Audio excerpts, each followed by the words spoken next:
I'm delighted to introduce the next session with our learning partners, who will highlight the learning development journey from syllabus to content creation. Firstly, welcome John Scriven, Director of Tax Markets at Tolly. Over to you, John. Hi Helen, I'm delighted to be here today. Very excited about the launch of the Diploma in Tax Technology. Obviously at Tolly we focus on sort of two key areas. Firstly, taking our sort of premium tax content and harnessing it with technology to create information and workflow solutions to help enhance performance and productivity in the tax profession.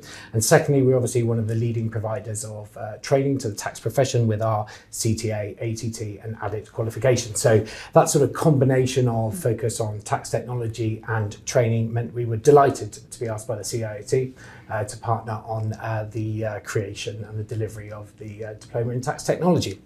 Obviously, it is clear that technology is fundamentally changing the way the tax profession is operating, and I'd echo the points made by the panel earlier, which very much reflected some of the insights that we drew out of two Tax Horizons reports, which we worked with actually Paul Applin to deliver on tax technology recently. So accordingly, we believe a diploma like this is absolutely essential for and has real value for tax professionals going forward. So if we look at the diploma itself, when we started out working with the CIOT, we firstly wanted to identify, if you like, what the key learning outcomes were going to be, and we fixed on sort of three distinct areas. We wanted tax professionals to develop a good understanding of the overall technology landscape, and secondly, how key technologies are working in the tax market.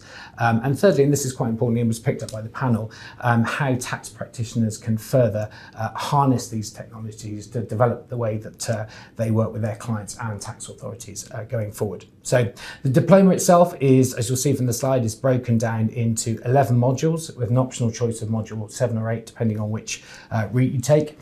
Tolly has developed 6 tax technology modules with Coefficient and John developing the other 5 modules. I'll run through the Tolly ones and then pass to John to talk through the Coefficient modules. Part A is very much an introduction, and the first module very much deals with understanding the tax technology framework and its impact. This is very much a sort of high-level introduction and overview of the technology space. We then move in module 2 into looking a bit deeper into types of tax technology, looking at concepts like optical character recognition, robotic process automation or RPAs, APIs, enterprise resource planning, data visualization, and an introduction to AI and machine learning and some of the points that Daniel raised earlier. We then shift gears a bit on the third module and start looking at data ethics, governance and data security, very much examining how data should be used and protected, both from an ethical basis and making sure you're also compliant with GDPR, and also how to ensure data security and protection against a possible cyber security attack. We then move to part C, which is skills for the tax practice department. Module 9, we look at understanding the shift to digital tax administration, very much looking or explaining how tax authorities are changing the way in which they operate and the technologies they use to achieve their aims and objectives. It reviews in detail OECD's Tax Administration 3.0, the digital transformation of tax administration, which Ian was referencing in the panel discussion, and it also examines how a shift to real-time information and pre-populated data is really impacting clients, tax advisors and the tax authorities. Module 10 looks at HMRC's 10-year strategy, explains the implications of making tax digital in the UK. Obviously HMRC's ambition is to become one of the most digitally advanced tax authorities in the world, and the aim of the initiative is to implement a fully digital tax system where taxpayers keep digital records and use Making Tax Digital compatible software to complete their tax submissions, and it's very much focusing on that side of it and looking at the different types of software. And then Module 11 sort of brings the whole course together and looks at the early modules, but then also with a lens of looking into the future. And this is very much touching on the stuff that Daniel was talking about in his opening session, looking at how artificial intelligence can have such a fairly seismic impact on the way that tax advisors work going forward. So that's the module structure. As I said, John will run through the coefficient modules in a second. If I then look at the qualification process, because I know there's been some questions come through on Slido about this. If candidates want to take the course, they can register for the diploma with the CIOT. This is actually on the CIOT's main registration portal, and I think we've provided a link on the Slido poll. Candidates will then be sent a link to Tolly where they can enrol on the diploma. Once enrolled, the candidates will then have access to what is Tolly Academy, which is our sort of virtual learning environment. This is the system already used by all of our tax students. Candidates will have access to all of the learning materials, the webinars, and the questions to practice. And it really puts the candidate in control of their own of their learning. Module assessment is virtual in the online assessment centre, which is the system used by all of our ATT foundation qualifications. And the candidates then work through each of the modules in assessment order. And once they've completed all of the modules, they'll then be sent an invitation by the CIOT to apply for the certificate and receive the qualification. So that's the qualification process overall. I am really excited about this diploma. I think it's going to give candidates a really good understanding of technology and how it's going to impact the profession and the things that they can do to harness that technology to shape the way that they work. Technology is constantly changing, as will the course. So I'm also really looking forward to continue to work with the CIOT to develop the diploma as we go forward.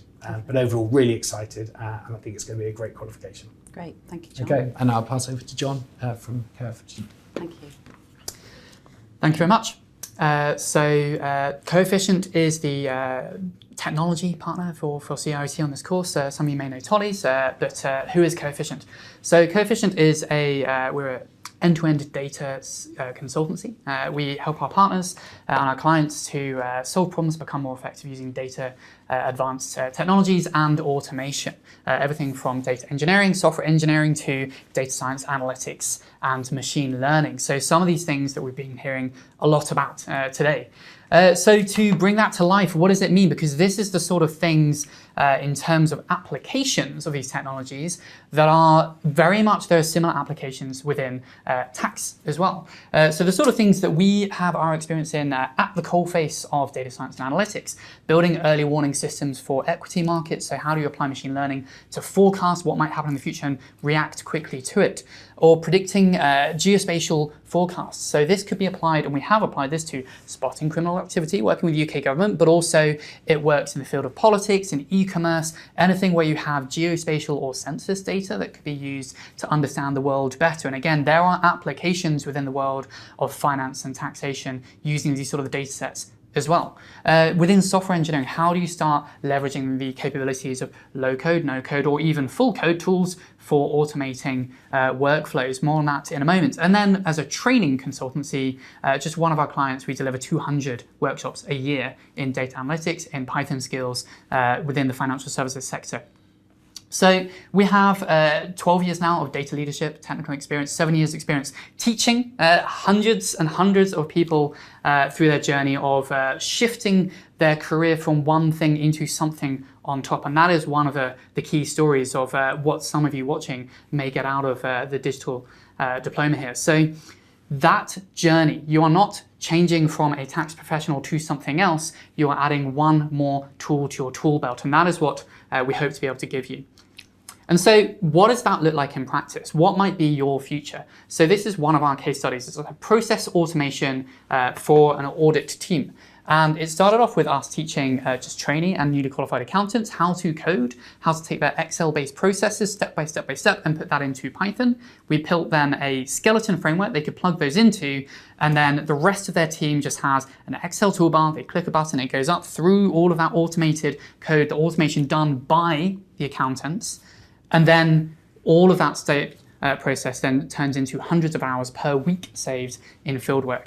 All of that data being in one place means you can then do benchmarking, insights, personalized client dashboards on a website. You can use machine learning, and that model of training has been an amazing thing that we've seen for ourselves. Accountants are some of the best future programmers. That's what I think. There's a level of rigor that you get through training. So we've already heard from Daniel's talk earlier. This is a report from the World Economic Forum that by 2025, there'll be 85 million jobs displaced across 15 industries. And I fully agree with Daniel that it's not jobs, it is tasks. These are jobs that will be impacted, not fully displaced. These are new roles emerging, and these new roles are, I believe, tax plus roles. This is what the future is. It's not a replacement, it's a potential for upskilling. So what does the course modules that we've been focusing on look like? You have new technologies, digging into cryptocurrencies, crypto assets. If you're thinking this is very esoteric, I remind you that the Chinese central bank is releasing their digital yuan. And even this week in the US, you have HSBC partnering with MasterCard and Wells Fargo to launch their own first pilot of the digital dollar. This stuff is happening right now. Then you have the module number 5, focusing more on project management, product management. If you are a tax professional in a wider organization who may have to start becoming the subject matter expert, working with an engineering team to help automate these problems in a bespoke manner, then suddenly you may find that you are the product owner. What does that even mean? Let's demystify what Agile is. Managing and working and handling tax data. What are the systems that you can use? Going much deeper into things like ERP systems, and how you can set those up to work for tax teams. Then you have modules 7 and 8. The Route 1, module 7, which is focused on much more on if you are, again, managing these projects, if you are going to become a product owner, if you would like to demystify the agile ceremonies, the retros and sprint reviews, and what does this all mean, you can walk into that room being an expert from day one. Or Route 2, Module 8, much more deeper dive into analytics, Python, RPA. You'll even learn some SQL, so you can work with some of these low-code tools yourself. So just to show what that looks like, in the Module 4, you've got interviews, you have a tax-specific focus on everything that we cover. So you can see some of the foundational materials here on what does the future regulation look like for blockchain-based technologies. In Module 5, you are in every module being given a detailed set of resources. This is foundational, but we want to make sure that every single person attending this has the opportunity to become a smart shopper, to go and learn more and know where best to go and deeper into that field. So the resources, the references will save you a lot of Googling to guide you straight to the best-in-class future learning materials. Then Module 6, covering ERP systems, covering AI. And you can see one of the examples here of the exercises that we provide as well. So you have all of the tests, the mocks, the questions that are part of the formal certification.